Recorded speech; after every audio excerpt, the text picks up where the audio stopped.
how to calculate perfect square roots quickly and easily። ይሄ በጣም ለማንኛውም ፐርፌክት ስኩዌር ሩት ለሆኑ ጥያቄዎች የሚሰራ የሚገርም አሰራር ነው ማሳያችሁ በዚህ ቪዲዮ። ፈተና ላይ በተለይ ከ8ኛ በላይ which one of the following is perfect square ብሎ ሊጠይቃችሁ ይችላል። ግን እነዚህን አራቱን ኤግዛምፕሎች ምሳሌዎችን ሰርተን ፐርፌክት ስኩዌርን እንዴት ከሩት ውስጥ እናወጣለን የሚለውን አብረን እናያለን። መጀመሪያ ምንድነው የምናደርገው? ከ0 እስከ 9 ያሉትን ስኩዌር አድርገን እንየው። 0ን ስኩዌር ስናደርግ 0 እናገኛለን። 1ን ስኩዌር ስናደርግ 1ን እናገኛለን። 2ን ስኩዌር ስናደርግ 4 እናገኛለን። 3ን ስኩዌር ስናደርግ 9 እናገኛለን።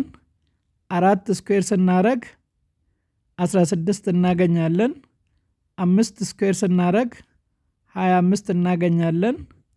6 ስኩዌር ስናደርግ 36 እናገኛለን። 7 ስኩዌር ስናደርግ 49 እናገኛለን። 8 ስኩዌር ስናደርግ 64 እናገኛለን። 9 ስኩዌር ስናደርግ 81 እናገኛለን። ከዚህ በኋላ ያሉት ይደጋገማሉ።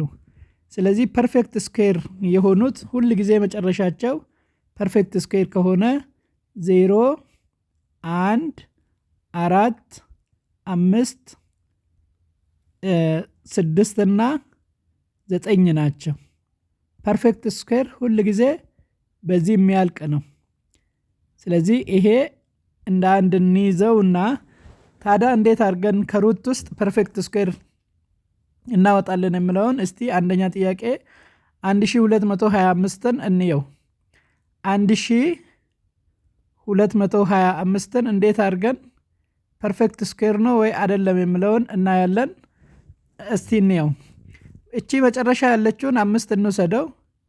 5 ስንወስድ መጨረሻ 5 ያለችበት 5 ስኩዌር ነው እኩል ይሆናል እንልና ስለዚህ አሁን የመጨረሻ ቁጥራችን 5 ይሆናል ማለት ነው።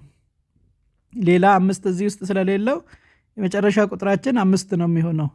ከዛ በኋላ እቺ መጨረሻ ያሉትን ሁለቱን እንዲናረግና 12 ጋር እንሄዳለን። 12 ማን ቁጥር ስኩዌር ሆኖ ነው ከ12 የሚያንሰው? ለምሳሌ 4ን ስኩዌር ስናረግ ከ12 ይበልጣል፣ የሚያንሰውን ነው የምንወስደው። 3ን ስኩዌር ስናረግ ከ12 ያንሳል፣ ምክንያቱም 9 ነውና። ስለዚህ አሁን መልሳችን ምንድነው የሚሆነው? ቀጥታ 35 ይሆናል ማለት ነው። ግልጽ ነው ይሄ። ከዛ ለምሳሌ ሁለተኛ ደግሞ ወስደን ስናይ በጣም ግልጽ ይሆንልናል። ለምሳሌ ሁለተኛ እቺኛዋን ሁለተኛን እንውሰድ። እዚህ ጋር 2 የተባለውን እንተውና ለምሳሌ 729ን እንውሰድ። 729 ፐርፌክት ስኩዌር ነው አይደለም ለማለት ጀመራ እዚህ ጋር 9 ጋር እንመጣለን። 9 ጋር መጥተን እዚህ ውስጥ 9 እንፈልጋለን። 9 3 ስኩዌር አንደኛው 9 ነው። በጣም ጥሩ። ከዛ ደግሞ ሌላ 9 7 ስኩዌርም መጨረሻው 9 ነው። ስለዚህ ይሄ እዚህ ኳልቱ መጨረሻው 3 ወይም ደግሞ 7 ነው የሚሆነው ማለት ነው። ኦር 7 ነው የሚሆነው። ስለዚህ አሁን እንዴት ነው የምናውቀው መጨረሻ 3 ወይም 7 እንደሚሆን የሚለውን እናያለን። ከዛ እዚህ እንመጣና እቺን ሁለቱን በዚህ መልኩ እናስቀምጥና 7 ጋር እንሄዳለን።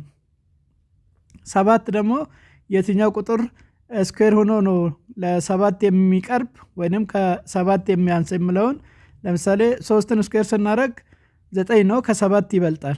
ስለዚህ እሱን ተውና 2ን ስኩዌር ስናረግ 4 ነው፣ ከ7 ያንሳል። ስለዚህ አሁን 2 እዚህ ጋር እናመጣታለን፣ እዚህ ጋር እናመጣታለን። ስለዚህ 729 23 ነው ወይንም 27 ነው የሚሆነው። እንዴት ነው የምናውቀው 23 እና 27 መሆኑን? እችን ያገኘነውን 2 እዚህ ጋር እናመጣትና ከ2 ቀጥሎ ያለውን ቁጥር እንወስድና እናባዛለን። ከ2 ያለው ቀጥሎ ያለው ቁጥር 3 ነው which is equal to 6 ሆነልን። 7 እና 6ን እናወዳድራለን። 7 እና 6 አወዳድረን እዚህ ጋር ያለው ከበለጠ እዚህ ጋር ያለው ቁጥር የሚበልጥ መልስ ይሆናል። ካነሰ እዚህ ጋር ያለው የሚያንስ መልስ ይሆናል ማለት ነው። ስለዚህ አሁን 7 እና 6ን ስናወዳድር 7 ይበልጣል። ስለዚህ አሁን ከዚህ የሚበልጠው መልስ ይሆንልናል ማለት ነው። ስለዚህ ሩት 729 እዚህ ኳልቱ ከሩት ውስጥ ሲወጣ 27 ይሆንልናል ማለት ነው። እስቲ ሌላ ጥያቄ ደግሞ መልሰን እንየው። አሁንም አንደር ዘ ሩት 29 16ን እንየው። ከዛ አሁንም መጨረሻ ላይ እንመጣና 6 ጋር እንመጣለን። 6 ማለት ስኩዌር ሆኖ 6 የሰጠን አንደኛ 4 ስኩዌር ነው። ሌላው 6 ስኩዌር ነው። ስለዚህ ይሄ ከሩት ውስጥ ሲወጣ መጨረሻው 4 ኦር 6 ነው የሚሆነው።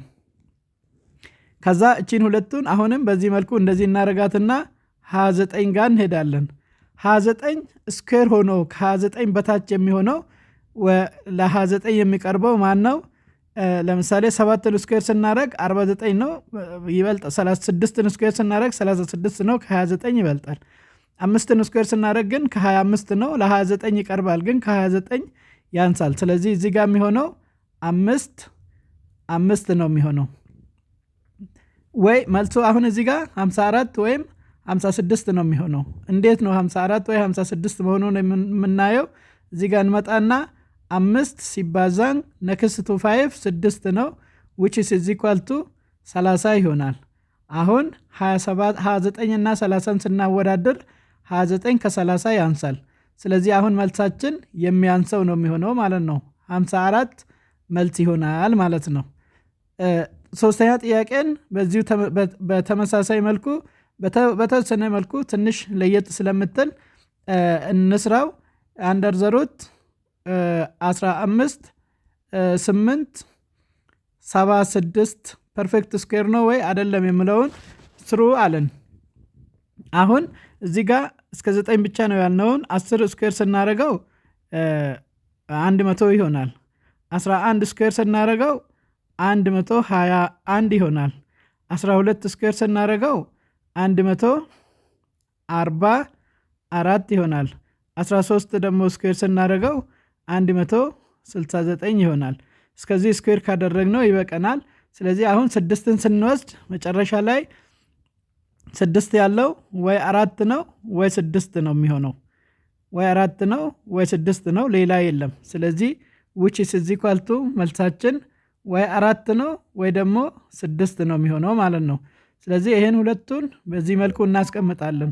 ከዛ 158 እንሄድና ማንን ስኩዌር ስናደረግ ነው ከ158 የሚያንስ ከ158 የሚቀርብ የሚለውን ስናይ 13 ስኩዌር ስናደረግ 169 ነው፣ ከ158 ይበልጣል። ስለዚህ 12 ይሆናል ማለት ነው። እዚች ጋ 12 እዚች ጋ 12 ነው የሚሆነው። ስለዚህ መልሳችን 124 ወይም 126 ይሆናል። አሁንም 124 ወይም 126 መሆኑን የምናውቀው 12 ሲባዛን ከ12 ቀጥሎ ያለው 13 ነው። 12 እና 13ን እናባዛለን 156 ይሆናል። 156 እና 158ን ስናወዳደር 158 ይበልጣል። ስለዚህ መልሳችን ከዚህ የሚበልጥ ይሆናል ማለት ነው። ማንኛውም ፐርፌክት ስኩዌርን በዚህ መልኩ ከስኩዌር ውስጥ ማውጣት ትችላላችሁ። ቪዲዮ ከተመቻችሁ ለሌሎች እንዲደርስ ላይክ፣ ሼር፣ ኮሜንት አድርጉ። አመሰግናለሁ።